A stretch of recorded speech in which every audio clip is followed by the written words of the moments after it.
Hi, HubSpotters. Here we go with your general settings screen. There's quite a lot going on here, so don't be afraid to pause the video, rewind it, and obviously look at the diagrams and the maps as well to show you what's going on. If I just move my head out of the way here quickly. So the first thing you come to when you select your settings and select general is the profile setting. So this is pretty straightforward. This one you just want to make sure that your name and the correct language is selected and that your date, time and number format is selected, and you'll put your telephone number in here for security events, right? So this is not for use in HubSpot particularly, this is just so that you can do 2FA and that kind of thing.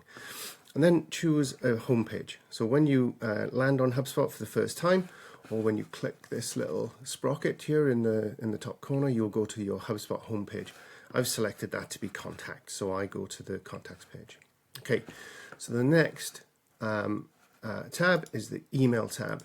Now here, once you click on email, you'll see that you need to connect your personal email account. So this will be your work email account, okay?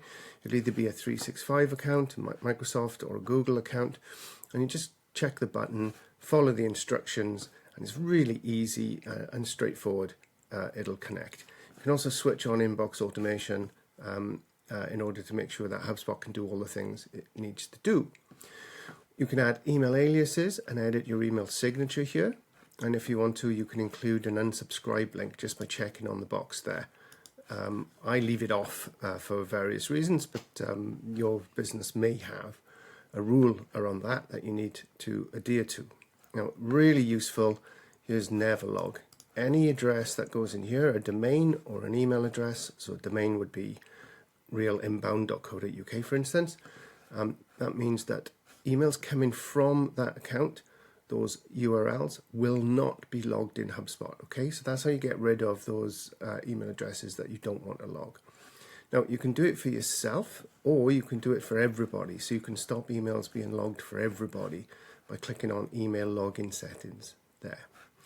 Elsewhere, you can download your email extension to add to your emails, and then you can set the extension settings here as well. Now, an email extension is what you see when you go to your email client, so Outlook or Google, where you connect to HubSpot. So you can do what you do in HubSpot in your email, okay? And then you can switch on some sales notifications, which gives HubSpot permission to send notifications to the browser. So that's things like people having opened your emails and that sort of stuff. Okay, the next tab we want to move over to is the calling tab. And here we've got some really cool features. We can add an actual phone number provided by HubSpot here, or you can add your own phone number. You can add your mobile number or your works number. Or as I say, you can create a number through HubSpot calling, which allows you to use HubSpot to make the calls. We can set our working hours, which means it'll allow calls to be routed to you, or you can route elsewhere. You can route to answer phones and that kind of stuff. We can set our inbound preferences here, as in the inbound call. So either it can ring in the browser, or we can forward it to a home number. We can forward it to a phone number, and we'll see our updates for the phone usage in the month as well. You can see on this account, an enterprise account, I've got 12,000 minutes a month, which is quite a lot. We can connect a Twilio account or another phone VoIP integration here, and we can use our transcription analysis tools from here as well. So we can switch it on and we can search for tracked items in HubSpot, and that's where we set this up. Okay. So next, move over to the calendar tab. This one's a bit more straightforward. Just like with the email, we're going to connect our calendar. Again, just press the button. HubSpot will take you through it. You can sync the calendar, set up your meeting schedule pages here, create your meetings URL, select a custom domain for your meeting URL if you want to do that, create or select your default meeting link here from the meeting links that have been created, turn your scheduling pages on or off, and include your meeting link in your chat profile. So if you're using the HubSpot inbox, that's the live chat on the website, then you can connect your meetings link to that here as well.